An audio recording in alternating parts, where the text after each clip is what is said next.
Sublime magnificence.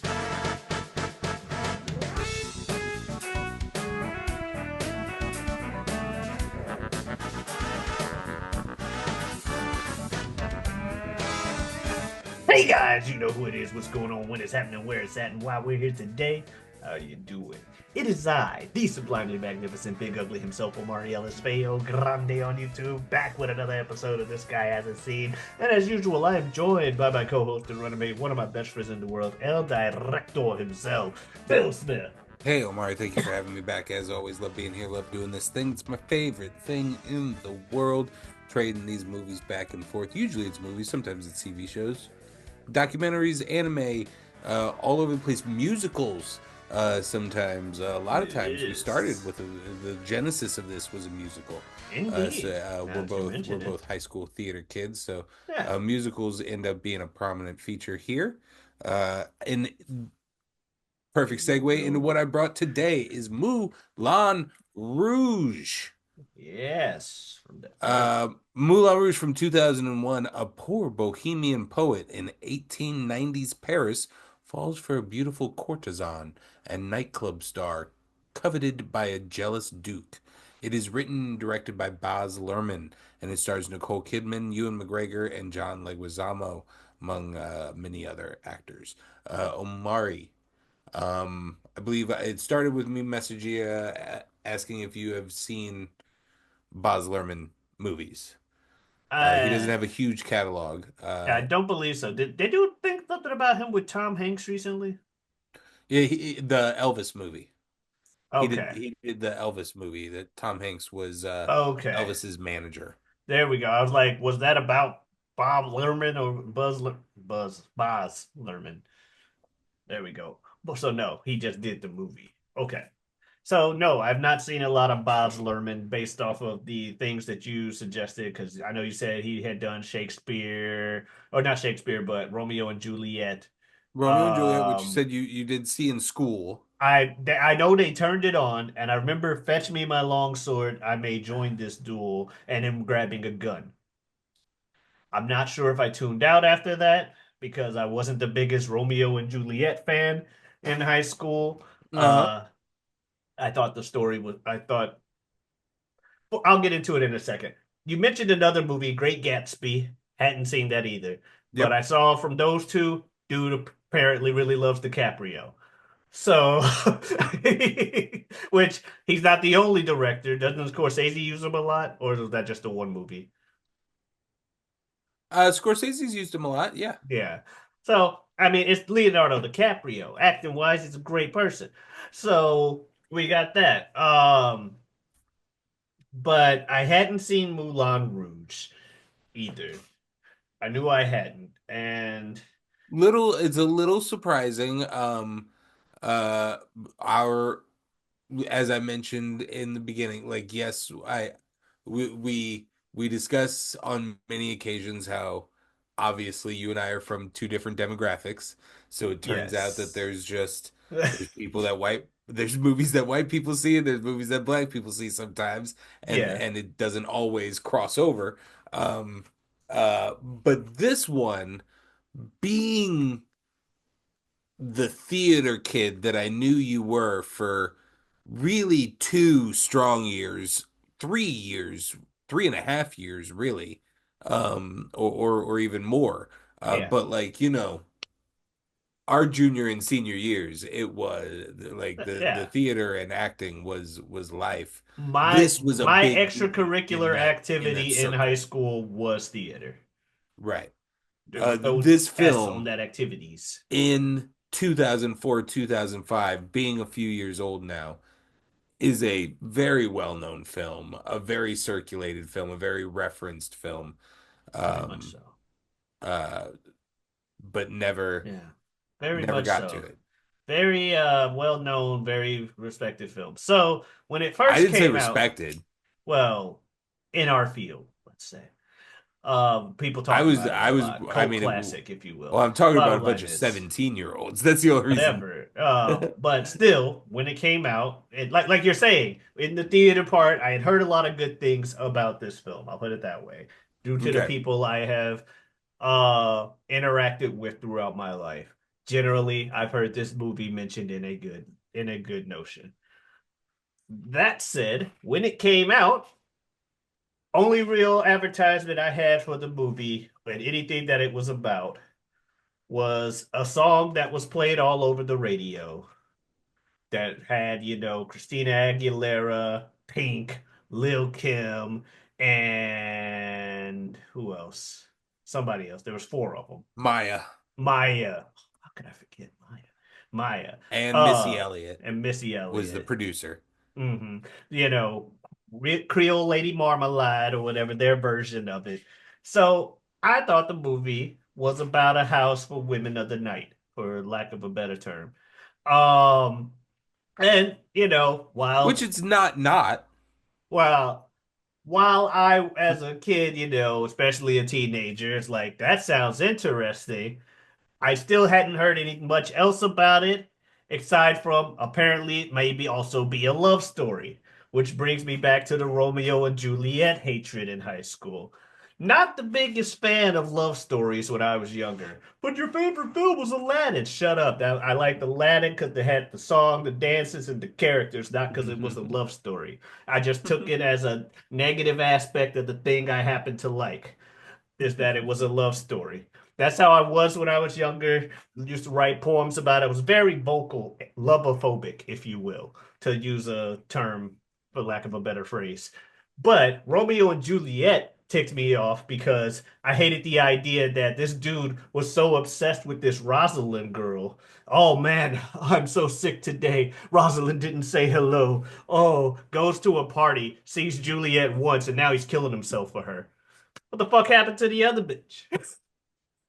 And that's, I'm like, if love is that fucking fickle, So that was one of those things when I was younger, and I used to use it as my poster of "That's why love ain't real."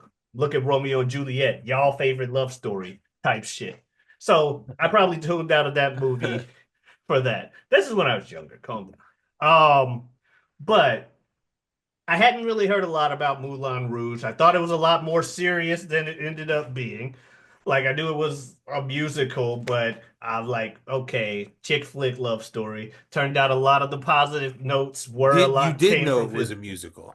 I might have heard that, but it wasn't enough to flip me over. I like musicals, but something being a musical isn't going to make me watch it. I want to know what the Right. musical's about. Okay. And the musical's about a love chick flick romance with probably super serious moments and stuff. Okay. I y'all can like it. I'm never watching it. Type thing. So little to say, I did not know what kind of movie I was actually getting into, but I had my thought process of it, and at the time, definitely not something that would have appealed to me because of the fact that it's like, oh, okay, romantic chick flick, yeah, it happens to take place at a pleasure palace, but probably not gonna see much anyway. Anyway, I'm gonna play some more Madden 2003 or some shit. Yeah.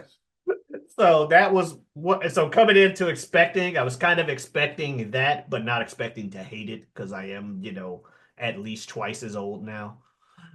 So my views on love have changed a bit. That said, yeah. So what's your history with the film, or do you have a history with the film? Yeah, absolutely. I mean, this was this was th this was a very well circulated film in for I felt like for our circles around that age frame. Um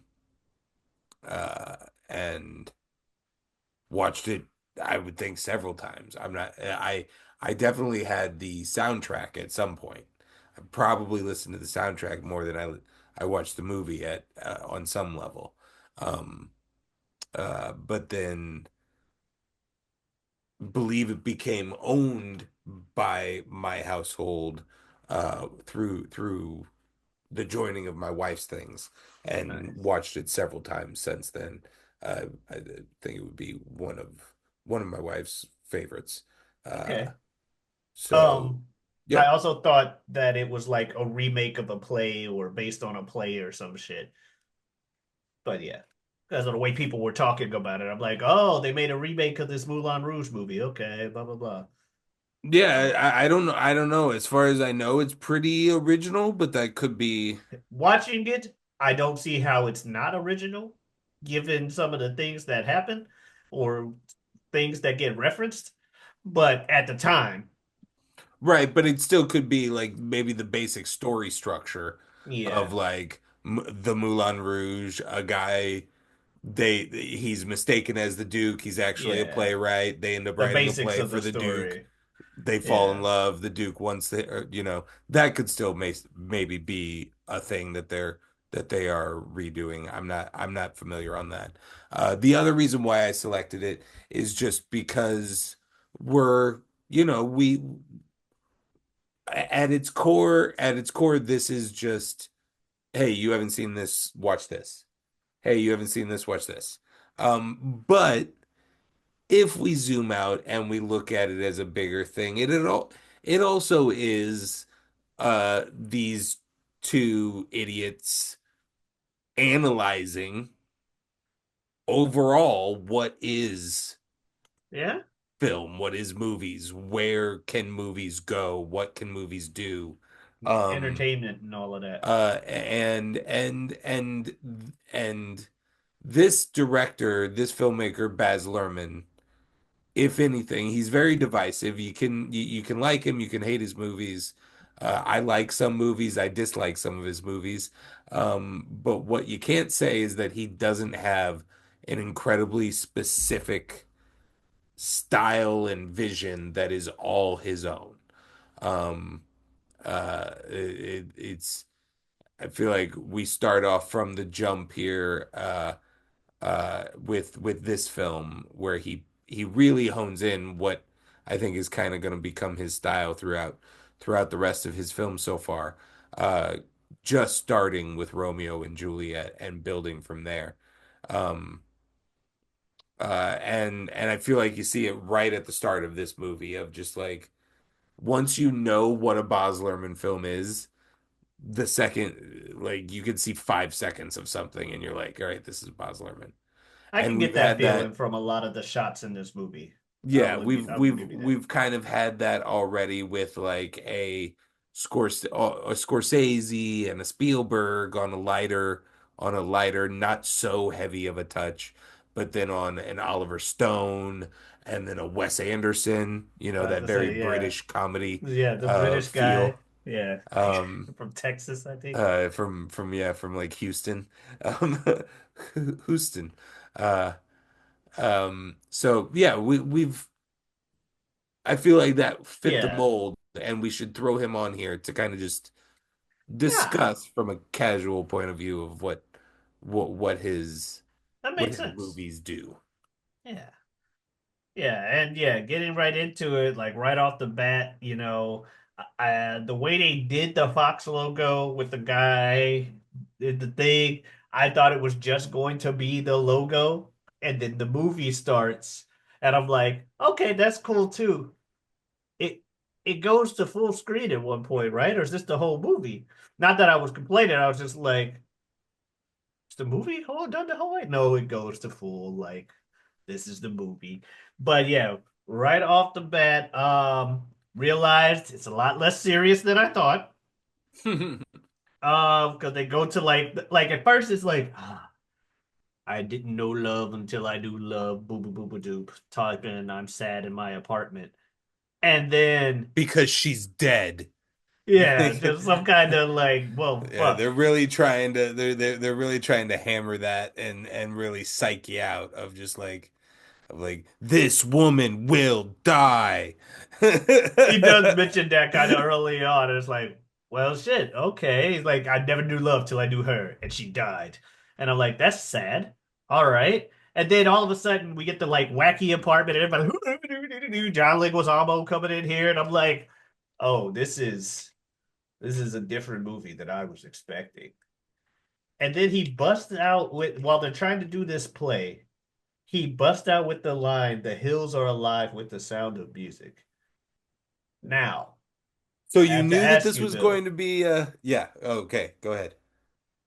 is that song from The Sound of Music and they're referencing it here, or is it from this movie? Because I always thought that song, that line, "The hills are alive with the sound of music," I thought that came from the play The Sound of Music. Yes. Okay. This entire movie No, is there's a a lot of other references throughout, but at yeah, first, this entire movie is a jukebox movie. I think there's only one original song in the film, and it's the mhm, one that Nicole Kidman sings solo, about two-thirds of the really quiet, slow one, when gotcha. she's like standing at the balcony. Um, that was the one because they have to write an original one if they're gonna get nominated for like the original song award and that kind of Mhm. shit. Is my thought process. Maybe it's just that they wanted to write an original song. I don't want to We gotta label do them something as original just in being this. Yeah, award it's like seeking. we gotta do something original in this. Come on, guys. But this is pretty early in the concept of a jukebox musical, especially one just kind of picking and grabbing whatever song you want and mixing them within one song. I Fucking think Vulu Vuku probably Che with the fucking Nirvana. probably at this point we had Mamma Mia already on the stage, which is all songs by ABBA. Yeah. Um, Hmm. but we didn't have the Mamma Mia movie yet. I personally, I'm not a Broadway historian or nut or film musical nut on that huge of a level. So Yeah. maybe somebody would be able to tell me different, but I can't think of a jukebox movie before this one. No, So that's yeah, The entirely Sound of fair. Music reference there at the beginning, and then we go on to do Elton John, the Beatles, the Police, We do so much. The thing that yeah. caught me off guard first though was the fucking they're doing the Lady Marmalade. I'm like, ah, there's the song. Also, they had that whole absinthe scene. Hilarious. I'm the Green Fairy. According to the credits. Kylie Minogue, the like pop star from Fair. the early aughts. Yeah. That was, I'm like, okay, this is. I think that was around when I'm like, yeah, this movie is a silly movie and a lot more wacky than I thought it was gonna be. But they're doing the Lady Marmalade thing, and then the guys just come in. Here we are now, entertainers. I'm like, Nirvana. What the fuck is this movie? Wait, I wasn't expecting this. There was a lot of like, huh. And we get to meet her. Diamonds are a girl's best friend. She's singing that song. Hmm. And then we see the Duke, or he mentioned the Duke. And of course, someone else is supposed to meet her that night. The Duke. I'm like, well, the Duke's gonna be an asshole, ain't he? And then the second you see that motherfucker, you're like, Yeah, yeah, I'm like, oh yeah, yeah, this dude, you're an this, asshole. yeah, like this Duke guy's gonna be an asshole. I just know it, just looking at him. And I got scared because they started to do the mistaken identity plot. Now, folks, I don't know a lot about these movies going in if I haven't seen them before, aside from what I tell you guys at the start of these episodes. So I got scared that the whole movie was going to be this mix up, mistaken identity plot. So I'm over here like I get kind of cathartic and in the shoes. I'm so worried about the blow up in the third or fourth act when these two lovebirds, because I know they're gonna love each other. They already told us they're gonna love each When Ewan other. McGregor finally has to reveal that he's not the rich Duke. And Yes. And something happens, and then she's like, "You've been lying to me this whole movie." That cliche ass shit. So I'm just like, and the words they keep using, because they keep teasing the fact that these two don't know who they, what they're talking about. And I'm like, please just just only be a small part of the movie. I don't want the movie to go down that route. This movie's fun and wacky. I want it to stay that way. And then, they had their little dance number on the floor. They go up to the fucking her house, not her house, but like the room they're supposed to meet afterwards. Well, yeah, I mean they have the little dance number. They have your song, which is that's gonna be a Elton John one, I think. Um, which I mean was humongous. This version of that song was like on Billboard. It was getting played on the radio. Like it was Played on your yeah, radio. yeah. It was like I was just saying on the radio. Like, I it know. was I was just like, I it don't know if I became heard that it one. became like a pop hit kind of thing. Oh, I believe you. I just didn't hear it. That's what like played on your radio. But then again, that was about when I was still listening to the radio and those whole different demographics things was happening. So I missed out on that. Just being honest. Yeah, no. Um, but yeah, they had their little meeting, and he's like trying to read the poetry, and she's trying to throw herself at him because she thinks he's the Speaking of Duke. which, hold on. We gotta, Hilarious. while we're on that subject, not until, not until this watching of this movie did I know. All of a sudden, we're watching. I don't even remember what the scenario was in which it occurred. But I turned to Jed and went, "Did that bitch just call him chocolate?" Oh, The the black dude, one, like the the one one, black dude. His the name is one, Chocolate. the one black guy in this movie they named Le Chocolat.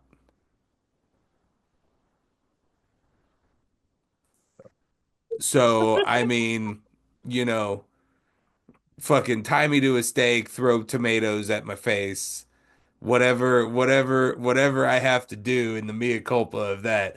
But I recognize that's fucked up, and and and and and and they need to do better. Like, not only are you gonna fucking cast one black person in this movie, But but they're then you're gonna be gonna name named La him Chocolate. Chocolat. Like, she had to give him some sort of I think command or this so. is Like, water. she had to, like, he had to go help Nicole Kidman in some way, and the woman who's in charge of taking care of the girls had to like tell him to go help Nicole Kidman for something, and she goes le chocolat, da da da da da da da da da da da da, and then he's like okay. And then he runs off, and I turned to my wife, and I'm like, "Did that bitch just call him chocolate?" The And she chocolate. was like, and she like replayed it in her head, and she was like, "Yeah, I think she did." Yeah, and I'm looking at the IMDb page in front of me right now, La and Chocolat. yeah, sir, your name was Le Chocolat, and that seems fucked. So I just wanted to put that out into the ether. Fair enough. Yeah, I did not even catch that. So like I can understand how you I've said you seen this just movie saw it two now. dozen times, and I've never noticed that before. I think it literally that's the only time he's named is in that singular moment. I didn't realize that was Ewan McGregor till I saw the credits. I was just like, this dude. Obi-Wan? Yeah, Obi-Wan has facial hair.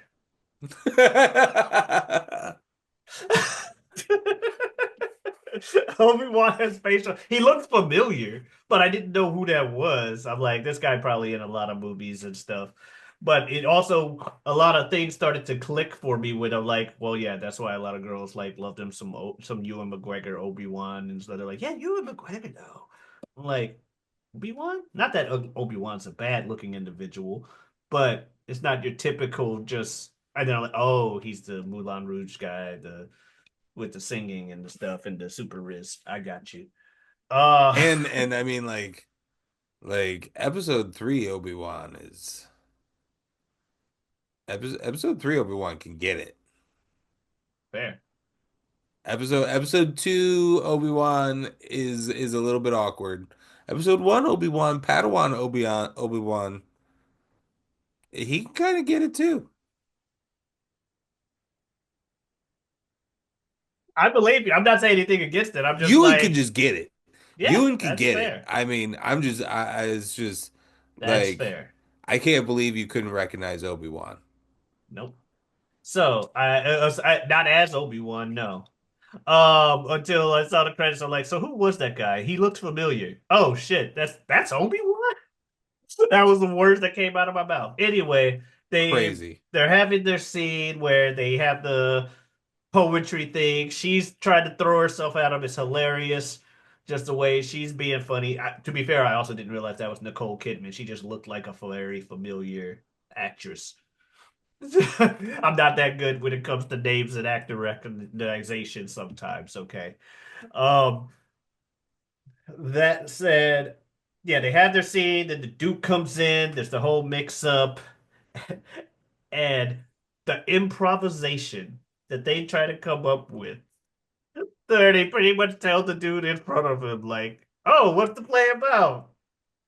It's about exactly what's happening now. Uh, Evil Maharaja has come in to seduce the courtesan, but she likes the pitiless sitar player. Yes, the pitiless sitar player. And he's got the sitar of truth that always tells the truth. And all this other stuff. And then they have to, what's the story? They have that whole song and all the crazy shit they got going on there. By the way, couple times it happens before this scene and afterward, the fucking moon singing. Which I'm Mhm. like, what? Why is the moon? And it's not even like they zoom in on the moon. It's literally just, did you catch it?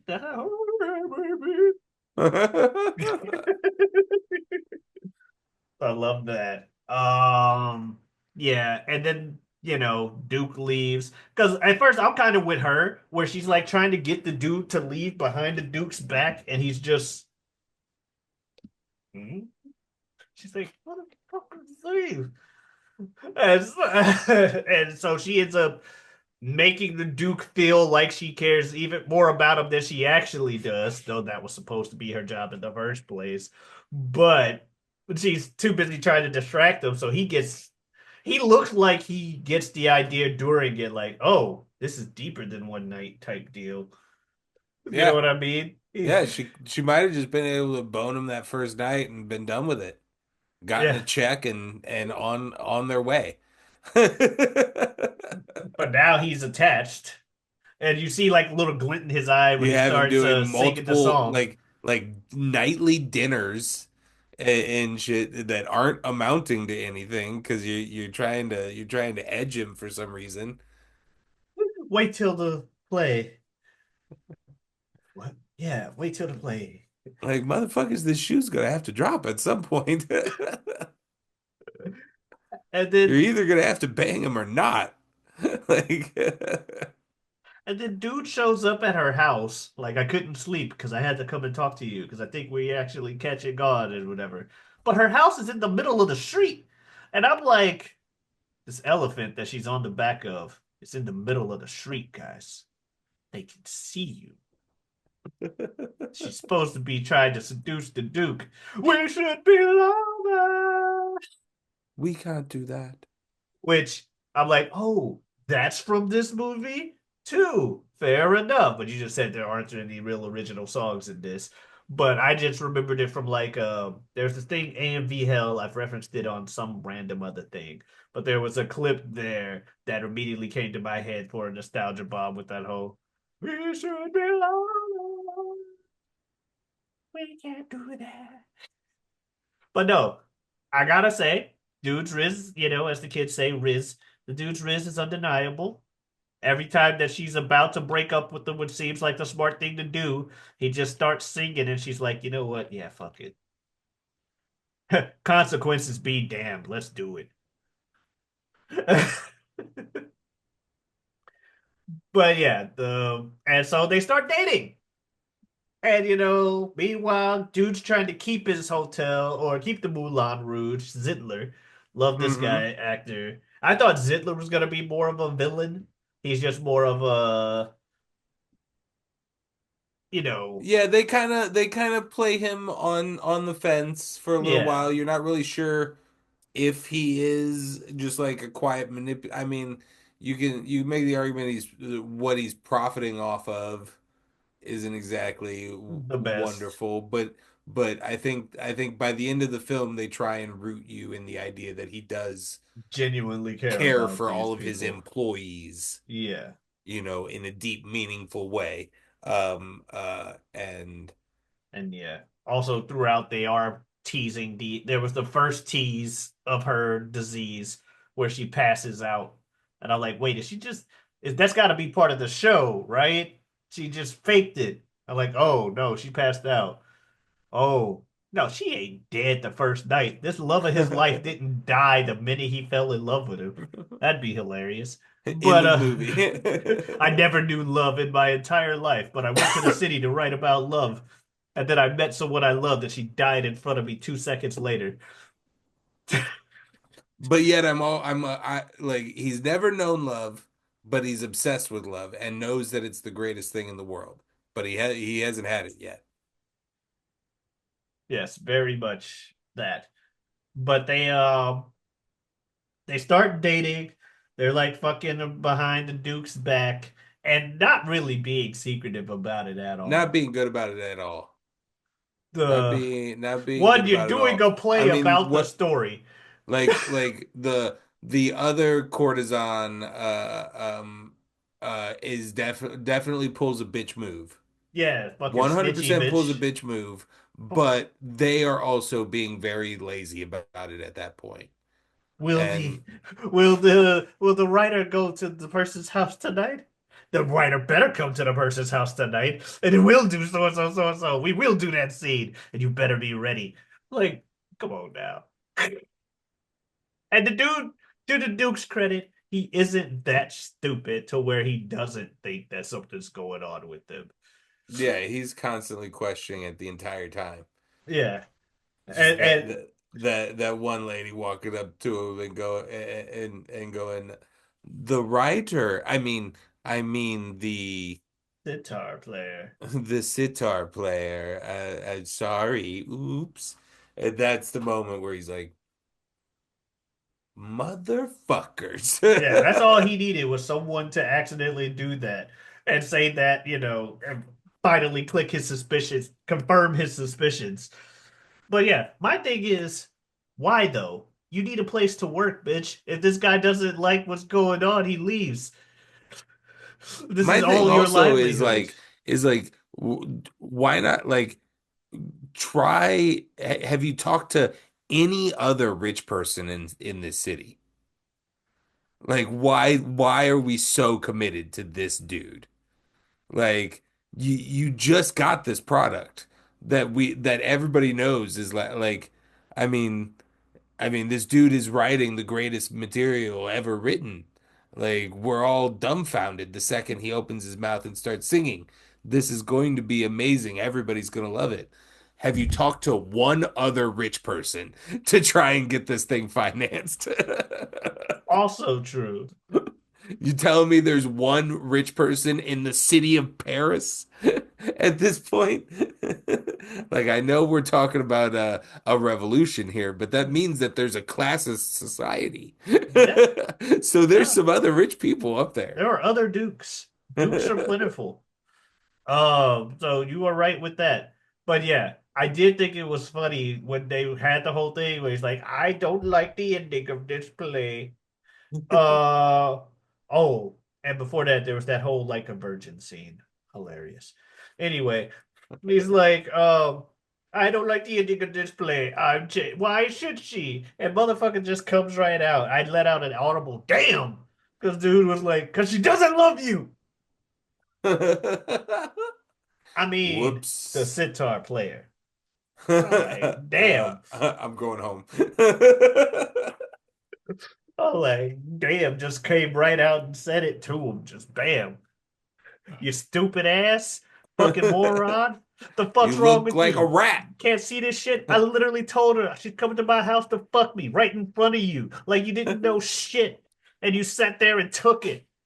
and she took it anyway. I don't know what that was about. But so yeah, we get to the point to where he starts giving ultimatums now about she better not fucking see him or else.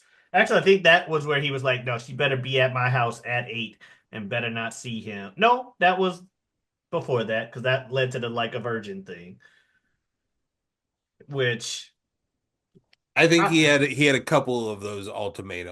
ultimatums Yeah, going on. but yeah, the 8 o'clock, the CB at 8 was before that scene because that was right after they first revealed the code to one another. And he's Right. like, tell her to see me at my house at 8 tonight. And then she has another one of her coughing spells where we get the news that yes, she is dying. Though he told us at the beginning. But now, plot wise, it's like, in case you forgot, this isn't some minor cough. She's going to die. um succumb to a power darker than jealousy and stronger than love on that fatal night. Yeah. um Yeah, but the yeah, second ultimatum is like I'm the going to kill him. yeah, you're gonna be with me and I'm gonna kill him. Or you can separate from him forever and never see him again. And so yeah, that then Ziegler convinces her to put on the performance of a lifetime of breaking up Hurt him so with you Ewan can save McGregor. him. It's the Yeah. only way. And so then we're at the beginning of the film Yeah. where Ewan McGregor's in his apartment sulking and she's dead. Metaphorically speaking, of course. I didn't say that earlier when I was talking, but her character to me is dead because she's betrayed me. But I'm going there one last time. 'Cause I gotta tell her to her face. Yeah, he really wants to hand her a wad of cash and say that he's paid his his his his Yeah, he's paid for prostitute. his, yeah, his lady of the night, his worker. So yeah, he goes to the Moulin Rouge. I kind of like the look of the show they have. They're super elaborate for the time period it's supposed to be. Like Hmm. super fucking elaborate. Not that I'm complaining, but it's just like, oh shit, they got all this stuff going on. And fucking bald dude's been waiting all movie to finally do some shit. He's like chasing him around with a gun, liquidzamming, and he's like, no, there's gotta be a reason because he gets kicked out of the house trying to talk his buddy up, like, it'll be okay. Get the fuck away from me. But he's like, no, there's gotta be a reason she would dump him. He puts 5 and 6 together. He's like, oh, because he overhears them. They're going to murder him. But I'm up in the rafters for some reason. And I'm really scared to come down because I'm short. Fuck. How do I help save my friend? And we get the chasing around. The other dude. Oh, I can't believe I forgot to mention him. The fucking dancing dude. The Spanish dancing dude. The Oh, narcoleptic the one of them Spanish niggas. dancing dudes. Yes. Those characters are always fucking hilarious. And sure enough, he did not disappoint. In Buenos Aires, we had the story. And he talks, but then he hits us with Roxanne. A, Roxanne. a You don't have tango to put on Roxanne. the red light. I'm just like, yes, this is hilarious. But yes, so that guy he falls down the steps, and to sneak around better, dude takes his costume, goes around. Next thing you know, he finally chases her down, and he's trying to give her the money. She's trying not to cough in his face, and also trying to not tell him he's about to die. Big reveal when the door opens. Ed Ziegler, who shown the whole movie, he's just been like going with the flow for a lot of these things. Just like, oh, well, ha ha. He gives the same like fake laugh first. Ha ha ha. You see? Bullshit. Yeah. There we go. Yes, the show goes on. Because he's all about the show must go on. Uh-huh. Which great song when she realizes she's about to die, but the show must go on and she must turn down the dude. She did a great performance there. I like that one.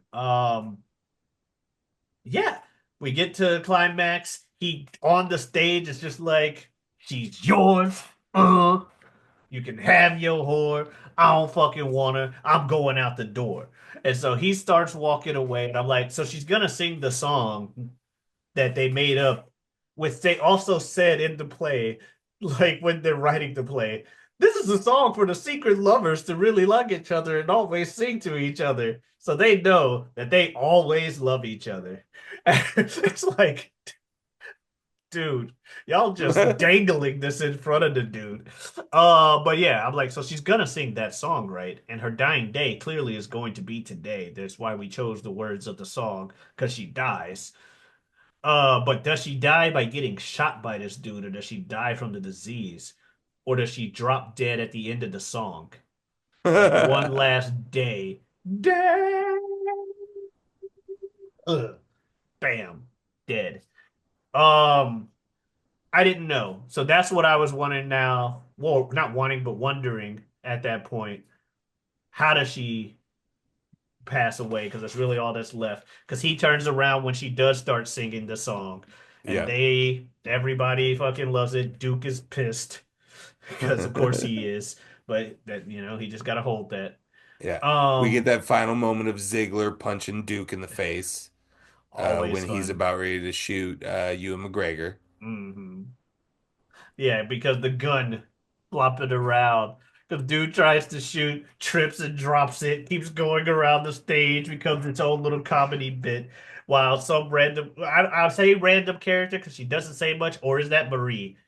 It's somebody, but there's a character that I don't think we seen a lot of the rest of the movie, and it's not even Lizambo that's like following the killer and stopping him at every fucking turn. Like they drop the thing on his head and then they do this other thing. I'm like, shout outs to this one over Yeah. here. Also, shout outs to Leguizamo yelling the line, the greatest thing you'll ever learn is to be loved in return. Hmm. All of that. Um, so that was cool that he got to yell that out right when it mattered most. But yeah, they have the final moment, final climax. Dude punches dude, and the gun goes out the window.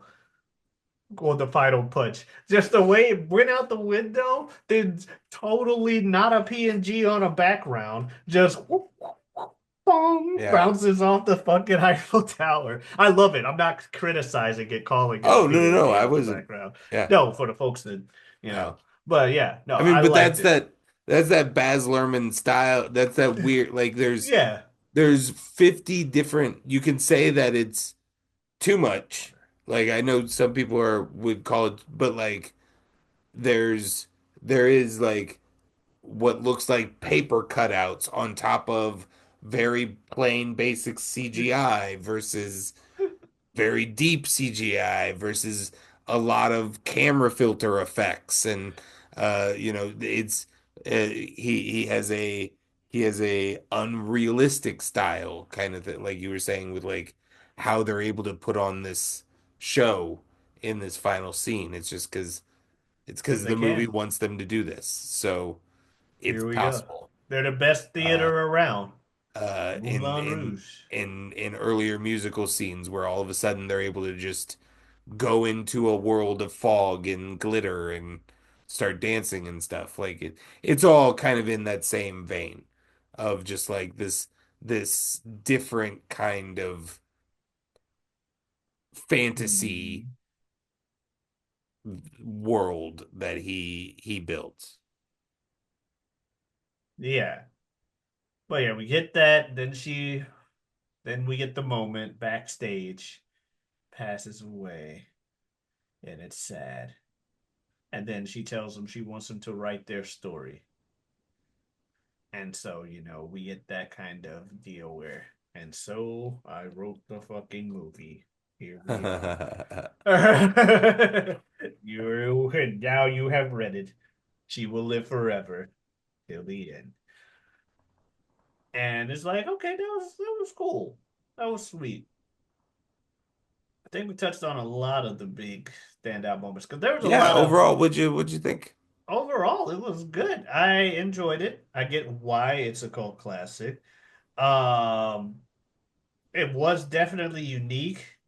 I wasn't sure how I felt about McGregor singing because there were times where he would hit those notes that came out, and then there were other times where he would try to get quieter with it, and he wasn't or didn't feel like he was hitting the notes.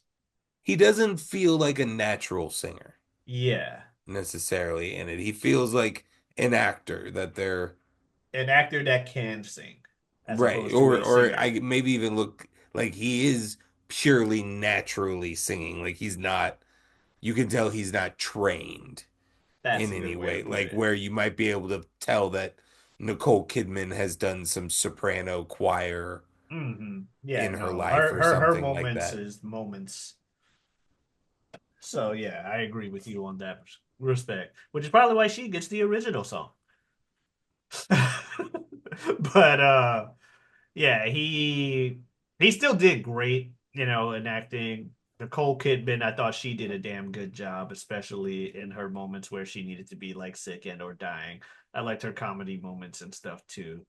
Um, Zidler was cool. The Duke, perfect at his role. I feel like I've seen him play other shit. I forgot to look up who does the Duke because I feel like he's looked at exactly like that in another movie. Yeah, I is Because, like you said, he looks like an asshole. Nothing right. against the man. That was his job for the movie. But I feel like he looked like an asshole because I've seen him with that same fucking mustache and looking like an asshole in another movie. But Um who is he? Do you know his name? his name is Richard Roxborough. Okay, no. And one of the more one of the other notable films that he's made was Van Helsing Oh, well. um Maybe I with just Wolverine. maybe I just profile. So there we go with that. But no, I liked Moulin Rouge. I get why you suggested it, and I'm assuming you liked it on this run. I know you said it's one of your wife's favorite movies. No, I really Clearly. do enjoy this movie, in particular from just the musical aspect. I mean, I these are all like I'm a sucker for like this era of just kind of pop love songs also. And so to have them retooled with big giant orchestra scores alongside them and choirs sometimes and drama added to it is what I'm really here for. Um the movie is fun. I don't know if I'm a big fan of Baz Luhrmann. But I'm interested, and as I've stated Appreciate. here on other things, I respect the the choice. I Yeah, respect you've been a the big fan definitive of doing something choices. different. Yeah. hmm Big choice Um. guy over here. We surprise, surprise, we are still in Oscar season with this Ah, selection how so? because they were the 2002 nominee for Best Picture, Probably as another well as detractor for me back then. probably another detractor for you. That's right.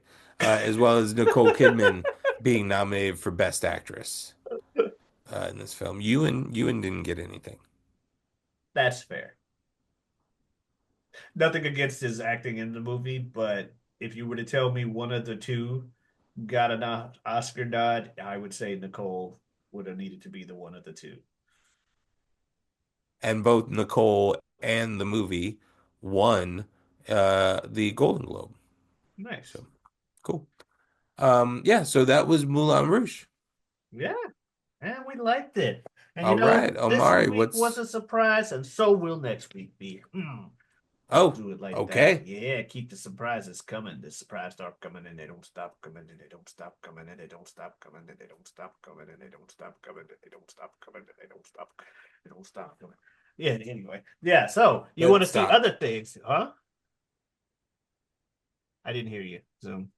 That stopped. That stopped. Yeah, they don't stop coming. I have to. The video has to Okay. end eventually. That Okay. said, you want to keep watching all the content that we got on the channel, you can check it out every Tuesday. You know how it goes. You can also check out Mondays occasionally for the mock draft, talk about various things, mainly wrestling, but also other things that we mockingly draft on the show. Whenever it happens, whatever we want with Super Jazz. We also Super Thank you very much. Talk Jazz. about just that. And of course, on Saturdays, we have You Don't Watch Sports. It's two guys, three topics. Help you sprinkle a little information into your casual sports conversation. Be your guiding light to see a casual sports talk. I also have a Twitter and Twitch at Giotavi. That is Diotavi. Come on in, stop on by. Streaming Earth Day 240. You know what that means. Bill, you got anything else you want to say to the folks? All right. Well, everybody, thank you very much. And we'll see you next week with a surprise. Adios.